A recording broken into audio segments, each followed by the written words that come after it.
masuk ke pokok bahasan dalam pertasi ini ya. Yang pertama adalah tentang sejarah berdirinya Muhammadiyah. Anak-anakku ya, bisa diketahui bahasanya jadi Muhammadiyah itu tidak langsung ada ya. Tentunya melalui beberapa proses atau tahapan. Ini adalah kondisi ya, kondisi masyarakat Indonesia ya pada awal abad ke-20 ini sebelum Muhammadiyah berdiri, bahwasanya pada masa-masa ini ya, pada abad ke-20 ini negara kita Indonesia merupakan suatu negara yang terbelakang ya. Ya, itu dengan dibuktikan ya, buktikan dengan hancurnya ya berbagai tatanan yang ada kehidupan dalam kenegaraan. Terus ekonomi juga, kemudian sosial juga. Nah, bahkan yang lebih fatal lagi adalah ideologi masyarakat Muslim yang ada pada saat itu. Kemudian ada lagi setelah itu pada abad ke-20 juga runtuhnya ya kekuasaan-kekuasaan monarkis di Nusantara. Ya, dari negara kita ini terbelenggu oleh kolonialisme ya, hampir seluruh aspek ya, kehidupan terbelenggu oleh berbagai praktik kolonialisasi yang merampas hak dan hajat hidup ya, pribumi ya, terutama pada masyarakat yang miskin ya. Jadi akibat ini ya sebagaimana apa kolonialisasi itu ya, akibatnya ya, banyak ya rakyat yang menderita ya. Banyak kemiskinan, kemudian apa kebodohan ya, dan yang lagi terpenting lagi adalah keterbelakangan. Jadi pada saat kolonisasi ini, penjajahan ini ya, negara kita ya, bangsa kita, rakyat kita sangat-sangat ya dalam keadaan kondisi ya sangat terpuruk ya. Jadi kalau istilahnya ya sudah nemen ya, terlalu sangat apa ya, sangat-sangat mengkhawatirkan. Kemudian ya lebih-lebih lagi pada saat itu kondisi ya, kondisi umat Islam ya pada masa kolonialisme itu ya, umat Islam adalah yang paling banyak ya jadikan objek kolonisasi ya, yang justru yang sangat paling diperhitungkan oleh penjajah pada saat itu. Ya, kerap banyak sekali ya tokoh-tokoh Islam kita, tokoh-tokoh yang berpengaruh pada saat itu kerap menyulut perlawanan ya terhadap kolonialisasi terutama pada penjajahan itu. Kemudian dilanjut ya karena kita tidak terima ya itu perlawanan kepada kolonialisasi itu ya, kemudian terjadilah beberapa perang ya yang dikatakan dalam sebuah perang adalah perang suci. Bisa yang pertama adalah contoh perang Padri ya di Minangkabau yang dipelopori oleh Imam Bonjol, kemudian ada Haji Miskin ya. Itu periode pada tahun 1821 sampai 1838. Kemudian ada lagi perang suci yaitu perang Sabit yang pada masa itu di Jawa ya, yang dipelopori ya, oleh Pangeran Diponegoro ya pada masa tahun itu 1825 sampai 1830. Dan karena perang ini ya membawa dampak yang sangat besar ya, ini meninggalkan itu warisan kerugian yang berupa material dan personel tentunya bagi penjajah ya, bagi Belanda itu sendiri. Sekaligus ya menyisakan tidak sedikit kekhawatiran yang kemudian ya secara perlahan memaksa Belanda untuk menerapkan sebuah strategi baru, yakni kolonialisasi kaum pribumi yang dikenal dengan politik etisnya. Jadi itu adalah ya masa sebelum Muhammadiyah itu berdiri, di mana ya bangsa kita ya sangat apa ya terjajah ya oleh kaum Belanda. Kemudian muncullah ya seorang tokoh ya yang bernama Kiai Haji Ahmad Dahlan ya. Beliau adalah ya satu ya di antara masyarakat kelas menengah yakni asli pribumi ya, meskipun sosoknya barangkali kalau dilihat ya hanya berupa nokta kecil ya dalam kancah sejarah di negara kita ya di Indonesia yang menjalani hidup ya, beliau sekedar pedagang batik, kemudian beliau juga sebagai seorang imam khotib di Masjid Agung Kesultanan Yogyakarta ya. Namun di balik itu ya ternyata ya kehadiran dan kiprah beliau ini ya, kehadiran Ahmad Dahlan ini tidak hanya setapak nokta kecil itu, tapi melainkan hadir dengan gagasan besar ya yang mencerahkan perumahan nasib bangsa yang masih meringkuk kolonialisme Indo. Jadi anak-anakku ya dengan tadi sedikit ya dalam sebelum kita materi ada sebuah film ya, itu film adalah film kondisi ya, kondisi pada zaman itu sebelum Muhammadiyah berdiri ya, di mana praktek-praktek keagamaan yang tidak sesuai dengan tuntunan syariat Islam yang masih mengakar ya dalam tubuh masyarakat Islam pada waktu itu. Nah, tentunya dengan kehadiran Ahmad Dahlan ini dengan ide-idenya ya walaupun banyak pertentangan ya, tetapi beliau dengan para muridnya ya itu menggagas mendirikan sebuah organisasi yang tentunya organisasi itu hingga sampai saat ini ya bisa berdiri kokoh ya. Tentunya Muhammadiyah ya, berdirinya itu melalui beberapa tahap ya, tidak langsung jadi Muhammadiyah tetapi proses yang luar biasa. Jadi itu sebagai lewat kosmopolitanisme pergaulan Ki Hajar bin Dahlan. Lantas beliau kerap terlibat dalam renungan-renungan serius sampai akhirnya berpikir keras. Jadi untuk mengambil jalan baru perubahan sosial. Tentunya adalah demi untuk tumbuh dan berkembangnya Islam yang berkemajuan. Nah, sebuah reaksi segar ya, untuk mengatasi keterbelakangan kaum pribumi serta pembodohan dan pemiskinan akibat dari kolonialisasi yang terus berlangsung secara sistematik pada zaman itu. Kemudian ya, anak-anakku yang ada di rumah ya, lagi ya pemikiran keras renungan itu kemudian beliau ya sampai akhirnya memunculkan yaitu membuat sebuah organisasi yakni yang bernama dengan Muhammadiyah. Tentunya pada tanggal 18 November tahun 1912 yang bertepatan dengan 8 Dzulhijjah ya 1330 ya. Jadi pas lahirnya Muhammadiyah ya kalau secara hijriah adalah 2 hari sebelum Idul Adha. Jadi di sisi ini sangat ada bersejarah ya. Mengapa Ahmad Dahlan itu memilih pada tanggal 8 itu sebagai berdirinya Muhammadiyah ya.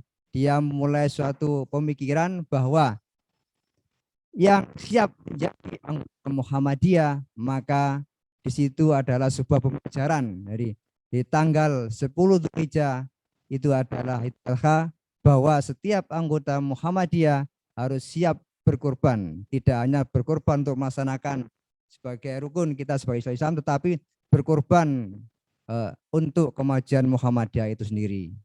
Nah, kemudian yang kedua ya tetap adalah beberapa faktor ya yang latar belakang berdirinya Muhammadiyah. Nah, jadi ini faktor penting Muhammadiyah itu bisa berdiri sampai saat ini. Jadi faktor-faktor sebagai penunjang ya melatar belakangi Muhammadiyah itu yang pertama adalah politik. Nah, jadi yang pertama adalah politik. Ya. Jadi yakni pada saat itu penjajahan Belanda yang menjadikan ya bangsa Indonesia ini bangsa yang terbelakang ya secara ekonomi maupun sosial. Nah, itu yang pertama.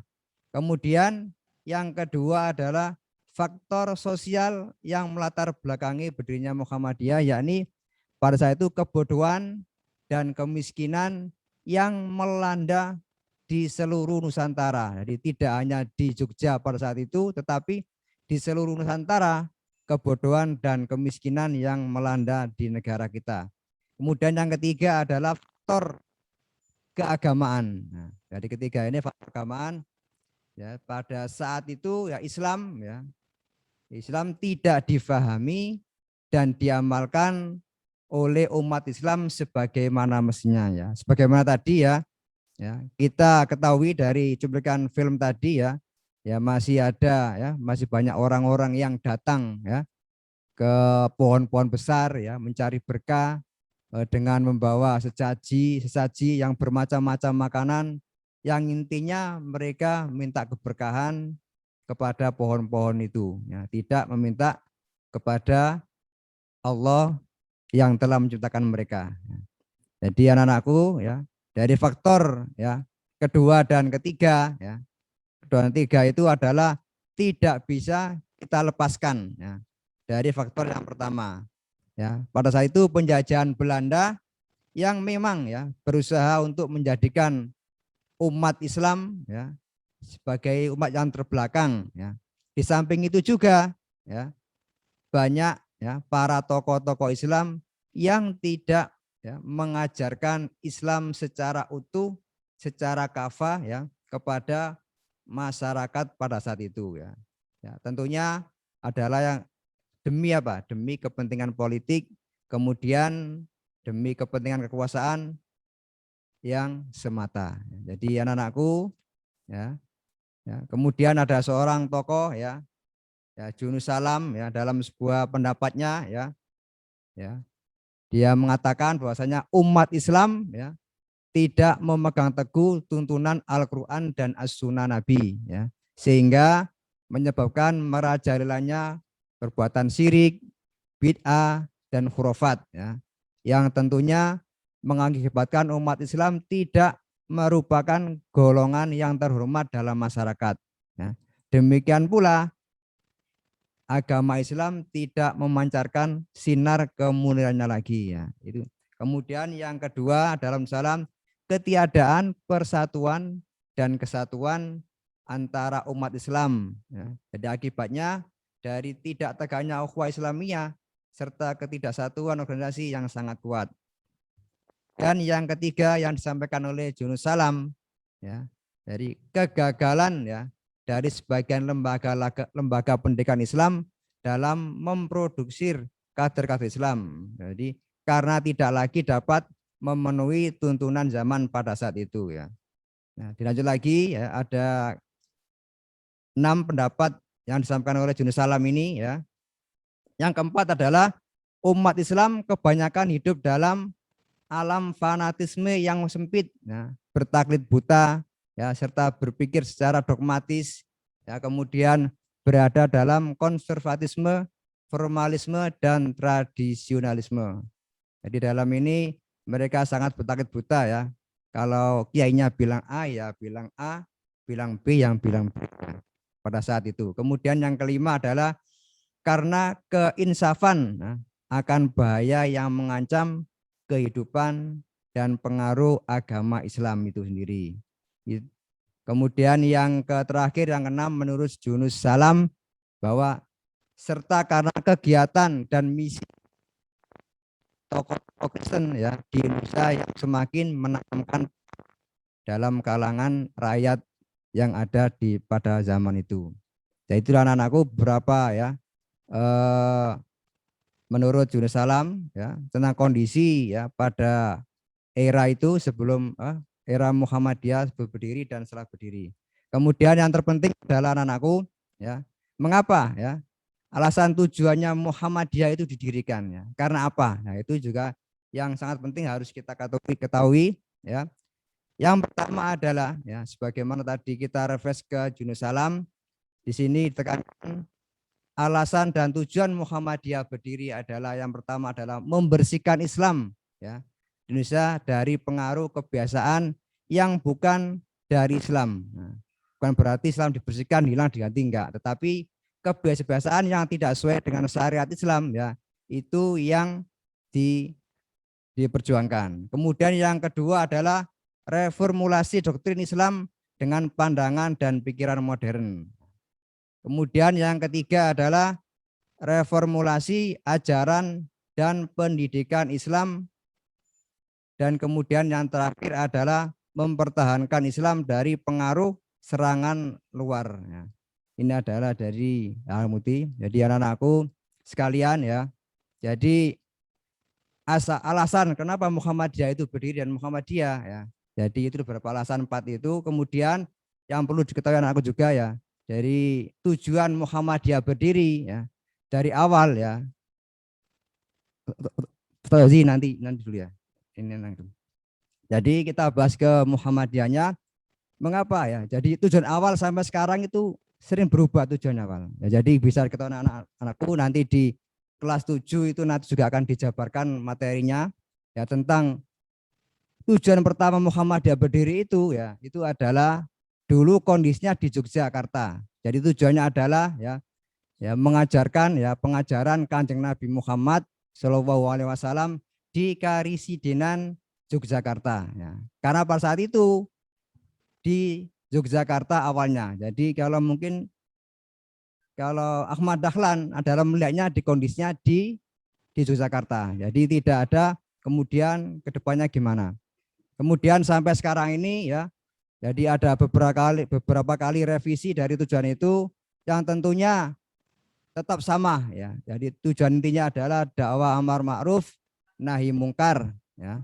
Sesuai dengan sampai saat sekarang ini sebagaimana yang ditentukan dari ADART Muhammadiyah itu sendiri. Jadi itu anak-anakku ya dari sedikit itu ya gambaran tentang latar belakang berdirinya Muhammadiyah, tentunya nanti bisa dibahas lebih lanjut lagi ya, dibahas lebih detail lagi ya, di pembelajaran ya, pembelajaran di kemuhammadiyahnya dari nanti kelas 7, 8, 9 itu nanti akan dipertajam lagi dan diperluas lagi pemahaman tentang Muhammadiyah.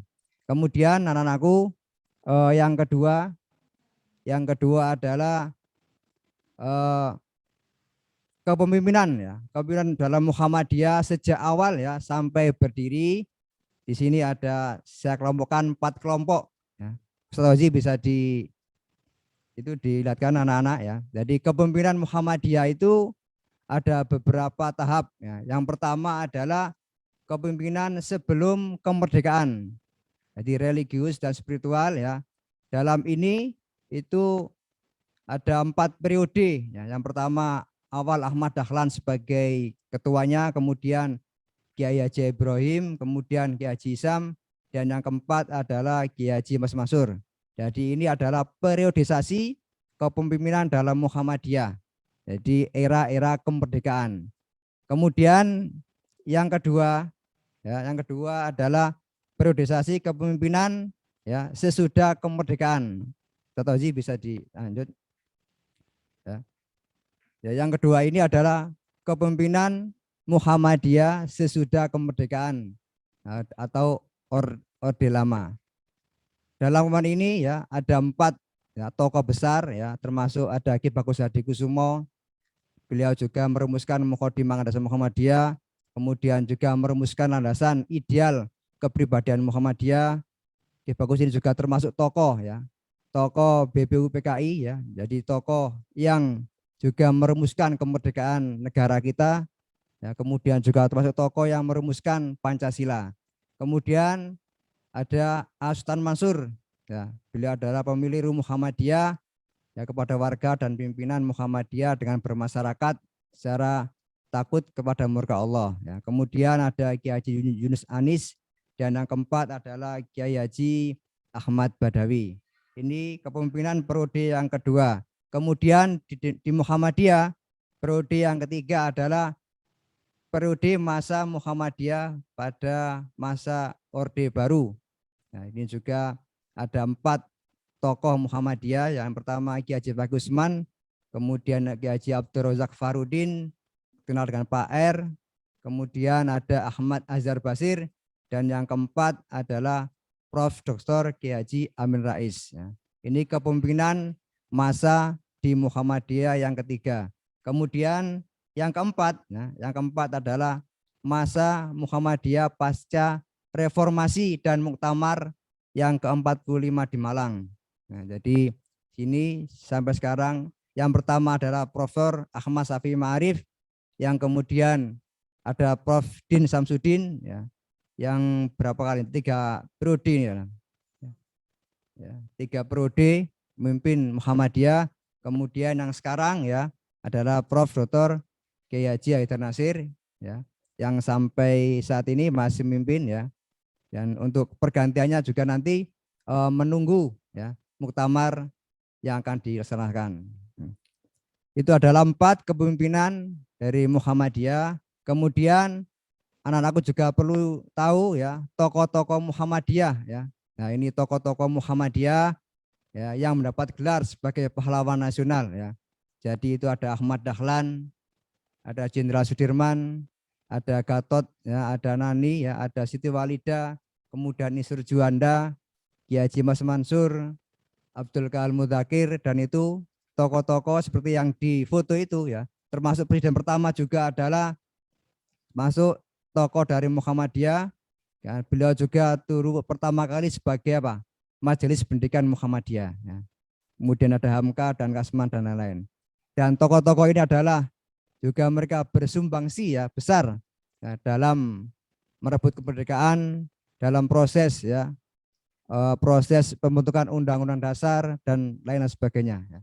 Jadi Muhammadiyah ini istilahnya mewakafkan, ya, orang-orang terbaiknya, ya, untuk bangsa dan negara ini. Kemudian anak-anakku, ya, yang 3 dan terakhir adalah peran, ya.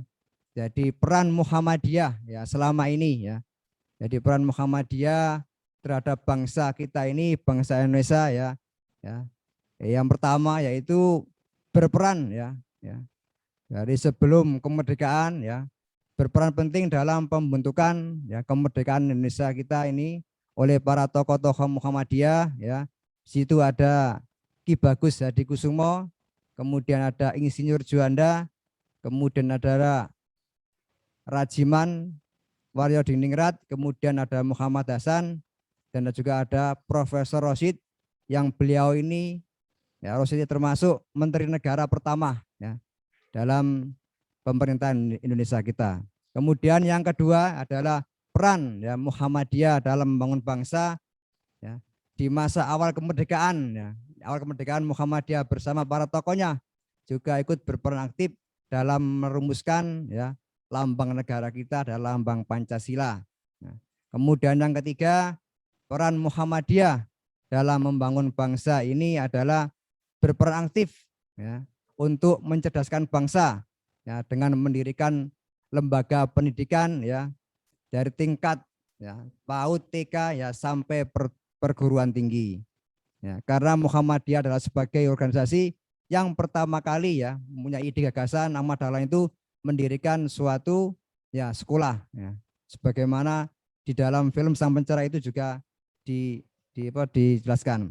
Kemudian yang keempat, ya, berperan aktif, ya, dalam bidang, ya, kesehatan, ya, kemudian yayasan sosial, ya, contohnya dengan mendirikan rumah sakit dan panti asuhan, ya. Itu adalah beberapa peran, ya, penting, ya, Muhammadiyah ini dalam membangun bangsa, ya. Kemudian ada ini data, ya, data kemarin, data terakhir, ya, data jumlah, ya, dalam lembaga pendidikan Muhammadiyah yang ada di Indonesia, negara kita ini, yang diambil dari Republika, ya. Jadi tingkat TK, ya, PTQ itu sekitar Muhammadiyah memiliki 4.623 lembaga. Nah, kemudian di tingkat SD dan MI, ya, kita memiliki 2.604, ya, lembaga sekolah dasar. Dan yang ketiga, ya, kita memiliki lembaga tingkat SMP dan TS sekitar 1.722. Kemudian di tingkat SMA atau SMK, Muhammadiyah memiliki 1.143, ya, 43 sekolah. Kemudian pondok pesantren Muhammadiyah data kemarin memiliki 67 ya data pondok pesantren, termasuk ya pondok kita di Al-Mizan ini termasuk dari 67 ini yang dimiliki Muhammadiyah. Kemudian perguruan tinggi ya yang dimiliki Muhammadiyah adalah sekitar 172 perguruan tinggi ya. Jadi anak-anakku ya, itu sedikit ya, sedikit gambaran yang pertama ya, tentang latar belakang berdirinya Muhammadiyah, kemudian kita kenalkan tokoh-tokoh Muhammadiyah, kemudian terakhir ya adalah kita mengetahui sumbangsi besar ya Muhammadiyah kepada negara ini. Ya, dan aku mungkin itu ya yang bisa ya saya sampaikan ya. Mas Haji ada tanya? Ya.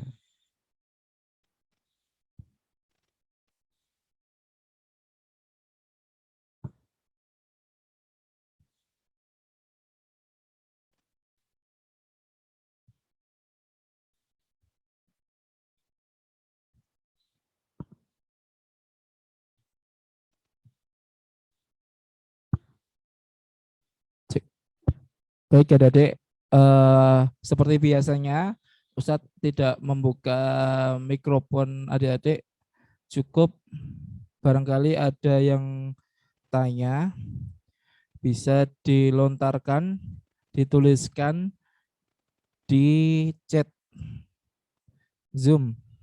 Nanti Ustadz akan bacakan dan akan dijawab oleh Bapak pemateri. Silakan.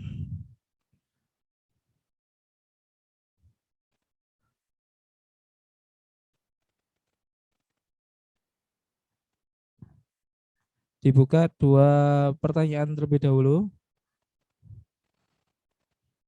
untuk sesi pertama.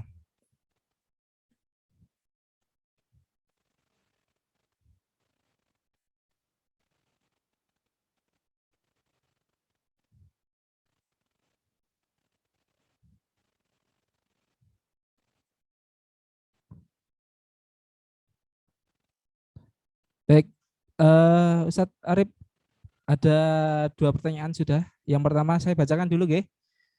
Ini ada yang penasaran, nama pematerinya siapa? Ustadz namanya siapa? Itu yang pertama. Yang kedua, eh, Muhammadiyah itu terkenal dengan pemberantas TBC. Itu apa, Dat? Nah, terima kasih, Dat. Ya, terima kasih Ustaz Haji ya.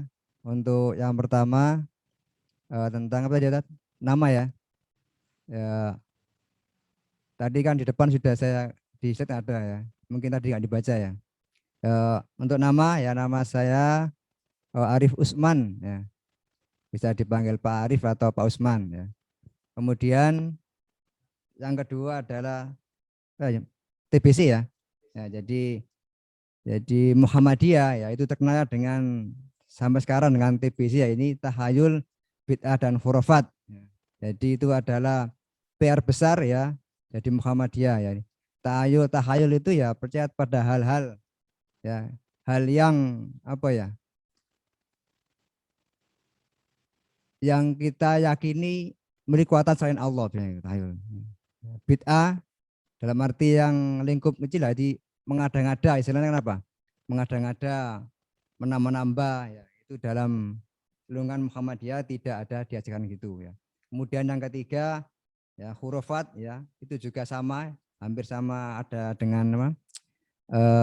Tahayul ya percaya gitu ya dengan mungkin ada kalau di zaman sekarang juga masih ada ya walaupun modern ya itu seperti orang yang mau nikah ya, itu juga masih percaya hal-hal harus dihitung-hitung dulu apa hitung-hitung ini pas apa enggak dengan yang apa yang perempuan ya. Jadi itu adalah sejak awal ya itu adalah sebagai ciri khas Ahmad Dahlan ya sebagaimana tadi ya di dalam cuplikan film pertama tadi di Jogja pada saat itu apa masih ada orang yang membawa saji kemudian dibawa ke pohon-pohon besar ya kemudian mereka meminta di pohon-pohon besar itu. Jadi itu adalah PR yang sampai sekarang ini adalah sebagai PR dari Muhammadiyah. Karena sampai sekarang juga masih banyak lagi hal yang semacam itu dilakukan oleh orang Muhammadiyah. Lebih-lebih lagi sekarang ini sudah ada yang namanya apa ya? Sudah modernisasi ya, dibalut dengan mengikuti zaman. Ya, mungkin itu Mas Haji, Ustaz Haji. Baik, sesi kedua Ustaz, 2 pertanyaan lagi terakhir. Yang pertama, di Indonesia itu ada organisasi besar Islam. Ada 2 yang paling mencolok, NU dan Muhammadiyah, Nahdlatul Ulama dan Muhammadiyah. Itu apa perbedaannya? Ini kan anak-anak masih banyak yang tanya. Yang kedua, kenapa Kiai Haji Ahmad Dahlan, pendiri Muhammadiyah itu memberi nama organisasinya Muhammadiyah? Kenapa kok tidak sama kayak disamakan saja kayak Nahdlatul Ulama gitu, atau persis atau yang lainnya? Begitu Ustadz. Terima kasih. Ya, terima kasih Ustaz Haji. Mungkin yang apa? Yang pertama tadi, Bang, antara NU dan Muhammadiyah ya. Jadi mungkin gini anak-anakku ya. Jadi selama ini di masyarakat kita ya mungkin memang benar ya. Jadi sebagaimana ya. Jadi antara di negara kita ini ada 2 organisasi besar ya ini, yaitu NU dan Muhammadiyah. Dan kalau kita di masyarakat ya pasti hidup dalam 2 ini ya. Jadi kemudian apa sih ya bedanya NU dan Muhammadiyah ya. Ya kalau kita kembali ke kadang ada orang begini, wes saya yang tidak NU, saya tidak Muhammadiyah ya. Saya Islam saja, wis Islam ya. Karena juga ada semacam itu. Jadi seakan-akan ya orang ini menganggap bahwasanya ya NU itu juga agama dan Muhammadiyah agama. Itu sering terjadi di masyarakat kita. Tentunya ya kalau tanya perbedaan ya. Jadi kita selama ini ya. Jadi kebanyakan perbedaannya itu di masalah khilafiyah di situ. Nah, jadi cara dalam mempraktekkan amaliyah sehari-hari ya. NU pakai ini, Muhammadiyah ini itu yang semakin yang banyak kita alami di kampung-kampung atau di desa. Nah, tentunya sebenarnya intinya ya, jadi NU dan Muhammadiyah adalah suatu organisasi ya. Organisasi tentunya memiliki tujuan masing-masing ya. Jadi insya Allah sama, tujuannya adalah dakwah amal ma'ruf nahi mungkar. Itu yang terpenting ada itu. Jadi yang membedakan adalah bahwa organisasi itu alat, alat untuk kita berdakwah.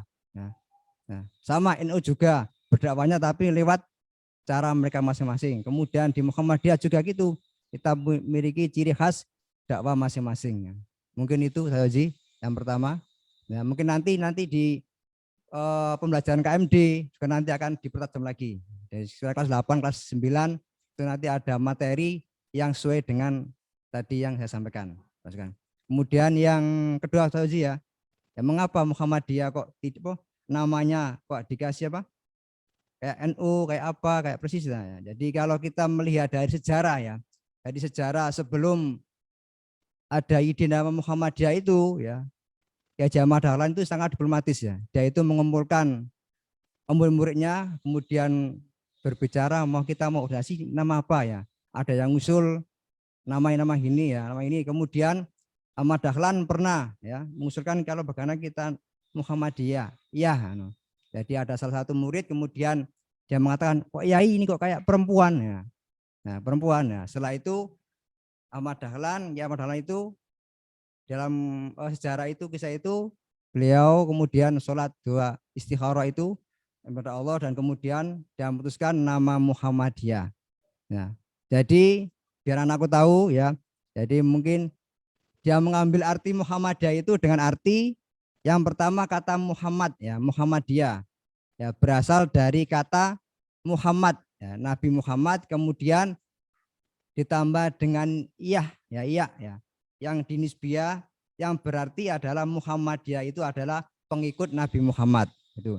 Kemudian ya jadi persyarikatan itu Muhammadiyah diberi nama Muhammadiyah untuk ya, bertata atau bertingkah laku sesuai dengan Nabi Muhammad. Itu kalau secara bahasa ya. Kemudian kalau secara istilah anak-anakku, jadi Muhammadiyah itu adalah ya, satu gerakan yang didirikan oleh Ki Haji Ahmad Dahlan ya, yang pada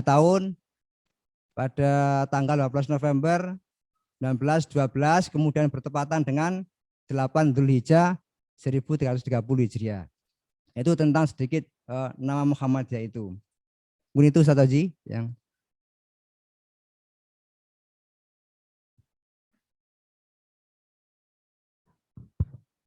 Baik Ustadz, terima kasih atas penjelasannya.